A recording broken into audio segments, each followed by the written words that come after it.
పెంపుడు జంతువులు అంటే ఇష్టం లేని వారు తక్కువే. ఇళ్లల్లో చాలామంది శునకాలను పెంచుకుంటూ ఉంటారు. ఇవి కూడా మనుషులతో ఈజీగా కలిసిపోతాయి. అంతేకాదు వారికి అవసరమైనప్పుడు సహాయం కూడా చేస్తుంటాయి. హావభావాలను అర్థం చేసుకుంటూ కుటుంబంలో ఒకరిలా కలిసిపోతాయి. విశ్వాసానికి మారుపేరుగా శునకాలను చెప్తారు. తాజాగా ఓ శునకం ఈ నానుని నిరూపించింది.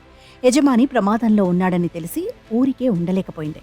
అంబులెన్స్లో ఆయన్ని తీసుకెడుతుంటే వెనకాలే పరుగు తీసింది. తన యజమానికి ఏం జరుగుతుందో అని కంగారు పడిపోయింది. దీనికి సంబంధించిన వీడియో ప్రస్తుతం సోషల్ మీడియాలో వైరల్ అవుతోంది.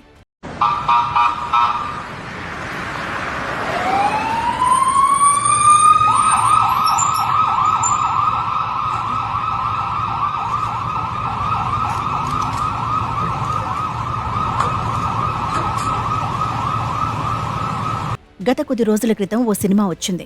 777 చార్లీ సినిమా జంతు ప్రేమికులను ఆకట్టుకుంది. ఓ శునకం వ్యక్తి మధ్య సంబంధాన్ని అద్భుతంగా చూపించారు.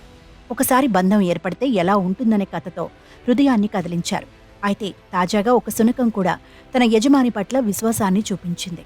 ఈ సంఘటన ఎక్కడ జరిగిందనేది పూర్తిగా క్లారిటీ లేదు. కానీ సోషల్ మీడియాలో తెగ వైరల్ అవుతోంది. ఒక అంబులెన్స్ వెనకాలే శునకం పరిగెడుతోంది. అందులో తన యజమాని ఉన్నాడు. ఆయనకు ఏం జరిగిందో తెలియని శునకం అంబులెన్స్ వెనకాలే పరిగెత్తింది. దీన్నంతా బైక్పై వెళుతున్న ఒకరు సెల్ ఫోన్తో వీడియో రికార్డ్ చేశారు. అయితే శునకం కొన్నిసార్లు అంబులెన్స్ ముందుకు వెళ్లి మరీ ఆపేందుకు ప్రయత్నించింది. దాంతో అంబులెన్స్ డ్రైవర్ శునకం బాధను అర్థం చేసుకుని వాహనాన్ని ఆపాడు. ఆ తర్వాత అంబులెన్స్ దిగి వెనుక డోర్ ఓపెన్ చేయడంతో శునకం ఒక్క జంప్తో లోపలికి వెళ్ళింది. ఆ తర్వాత తన యజమాని వద్ద కూర్చొని అతనితో పాటే ఆసుపత్రికి వెళ్ళింది. ఇక ఆ తర్వాత ఏం జరిగిందనేది తెలియదు. అయితే శునకం తన యజమాని కోసం పడిన ఆరాటం చూసిన నెటిజన్లు అయ్యో అంటున్నారు. నిజంగా విశ్వాసానికి మారుపేరు శునకమే అంటున్నారు. మరికొందరు నెటిజన్లు అంబులెన్స్ డ్రైవర్ను కూడా ప్రశంసిస్తున్నారు. అతను మంచివాడు కాబట్టి అంబులెన్స్ను నిలిపి అందులో శునకాన్ని ఎక్కించుకున్నాడని అంటున్నారు.